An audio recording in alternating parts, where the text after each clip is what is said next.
Ana Insaurralde, estoy cursando el tercer curso del Bachillerato Técnico en Informática. Este es un proyecto denominado Che Paraguay con la profesora Claudia Flores y mi tema a tratar es acerca de la Guerra del Chaco. Y para ello visitamos el Museo Histórico de la Artillería.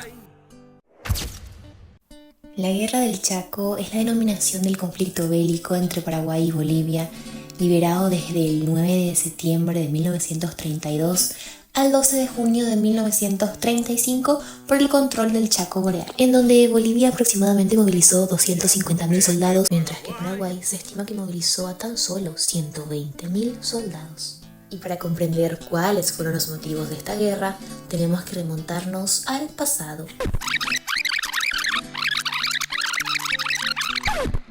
Cuando Bolivia y Paraguay se volvieron estados independientes, heredaron una vaga determinación de los límites en la zona del Chaco, por lo que tuvieron que fijar sus límites con documentos que muchas veces eran contradictorios, lo cual generaba muchos roces entre ambos países, y a eso debemos agregarle que los dos venían de perder territorio en guerras pasadas, por lo que no querían perder más territorio, y fue donde Bolivia perdió su salida al mar, por lo cual querían quedarse con todo el Chaco Boreal para tener una salida al mar a través del río Paraguay. Bueno, estamos acá con mi abuela, don Francisco Insaurralde. ¿Vos también, abuela?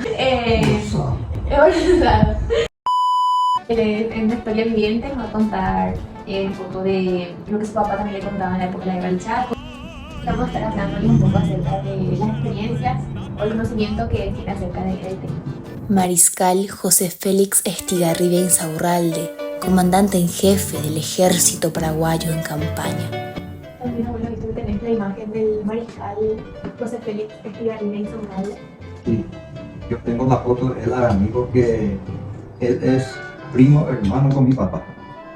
Mi papá se llama Patricio Insaurralde Vietma y el general Estigarribia, aquella época él era coronel, y el coronel Estigarribia nació en Caraguatal, pero su mamá es Casilda Insaurralde, por eso él se llama José Félix Estigarribia Insaurralde, y fue el comandante en la guerra del Chaco, y la guerra duró 3 años.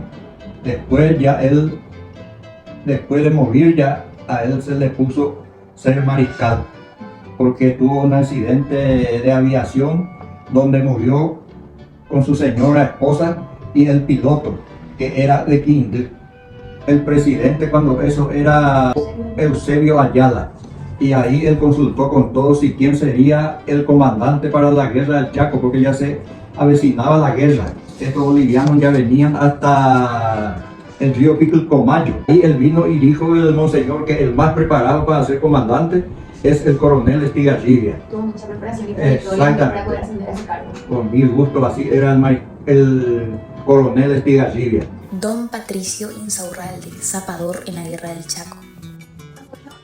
Hablo Patricio, tu papá se fue en la guerra del Chaco. Sí. ¿Verdad? ¿Y qué experiencia él te ha contado sobre eso? Y él me contó siempre que él, por ejemplo, se fue a la guerra porque él primeramente se fue hacia Corrientes, trabajaba haciendo rieles y trabajaba cargando arena, y vino, y así estando también había ese problema de la guerra, y él se presentó en el estadio de Puerto Sajonia. Ahí se juntaban los que se iban a la guerra, después venían del cañonero paraguayo y le llevaban, y así también él se fue y llegó hasta Punta Riel, y ahí se convirtió él en zapador.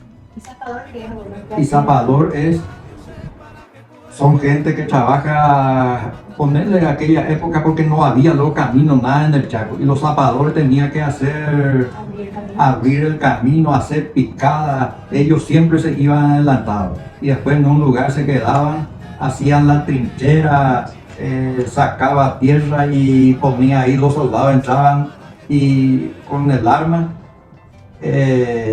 estaban preparados a la espera de sus enemigos, porque los zapadores le hacían esconder a los soldados, y entonces cuando vienen los bolivianos ya les tiran y los bolivianos quedan todos sorprendidos. 15 años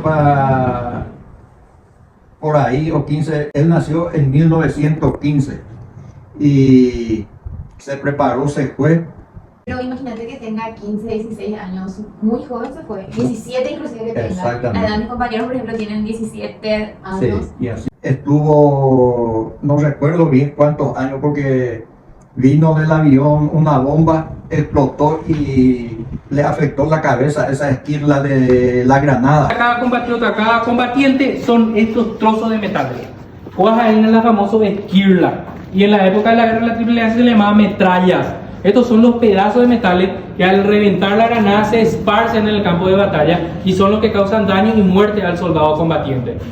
Estando en el museo tuve el privilegio de alzar este pedazo de esquirla, el cual era pesadísimo. Y vos me habías dicho que se quedó hasta después de la guerra, inclusive en su cabeza. Exactamente, hasta él murió con ese problema. Y hablando de morir de él, una vez me dijo, yo Francisco no voy a morir de este problema que tengo en mi cabeza, yo voy a morir de otra cosa, dijo, porque tenía una enfermedad en su estómago y realmente ese le llevó. Ellos, por ejemplo, tenían su dialecto de indígena, pero también hablaban el guaraní y los bolivianos no entendían nada de guaraní. Esa fue otra de las armas principales que tuvo Paraguay. Exactamente, porque se apoyaban con el guaraní, se hablaban y todo tranquilo. Señas, inclusive. Exactamente. Metáforas. Como por ejemplo, un mensaje muy común era, por ejemplo, o una mañana de chica. Arajacatan de la amberecuera añambullido. Y ustedes saben que el mensaje era o uma la boliviano, ya o uma la enemigo fuera, Arajacatan de la ambere, que son los cañones, añambullido que de fuera, significa ya atacar su pecuera. Dai polvo pillante, a mi boliviano niña acabó de decir, a Obama la guerra, a para la guerra, o tu que la guaraní no pillaba, a un peso no pilla. Como para que vean la preponderancia de la creatividad de Paraguay. En esta acción se llevó a que Estados Unidos pudiera implementar misma acción en un conflicto en Vietnam, utilizando un idioma nativo de ellos que son los navajos. A veces ya se vio como ejemplo, pero muchas veces buscante la diferencia. Así que si de repente ustedes tienen algún novio o novia tóxica, yo ya les di acá una técnica, descodificarla en el mensaje, a ver si opinamos.